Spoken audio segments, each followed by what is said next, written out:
সেহরির সময় মানুষকে জাগাতে কোরআন পাঠ, গজল গাওয়া ও বারবার এলান করার বিধান কি? ভাই তৌফিক, সলাতের জন্য, ৫ ওয়াক্ত নামাজের জন্য আল্লাহ রাব্বুল আলামিন 5 বার ডাকার জন্য আজানের বিধান দিয়েছেন। এটা কিন্তু শরীয়ত ঠিক করে দিয়েছে।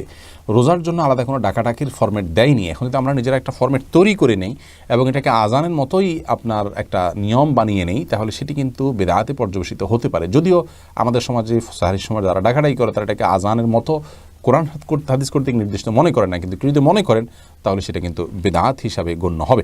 অতএব সেই জায়গা থেকে আমরা বলবো যে যথাসম্ভব আজানের ব্যাপারে আমাদের হতে হবে, যে এই রমজানে ডাকাডাকির পরে আমাদের দায়িত্বশীল হইতে হবে যে এটাকে আমরা কোনো অবস্থাতেই খুব গুরুত্বপূর্ণ এবং বড় করে দেখার মতো কোনো বিষয় আমরা করতে পারবো না।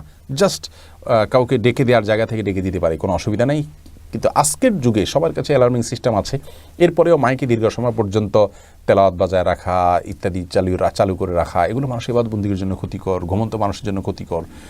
মানুষের ডিস্টার্ব করা তো ইসলাম শরীয়তে জায়েজ নাই। আপনি বলবেন আজানও তো ডিস্টার্ব হয়, আজান হয় ফজরের সময় আর এটা হয় গভীর রাতে 3টা বাজে, যার কারণে এটা জায়েজ নাই। আদিত্য আজান হয় সামান্য 1 মিনিট 1.5 মিনিটের মধ্যে, আর এটা হয় দীর্ঘ সময় পর্যন্ত।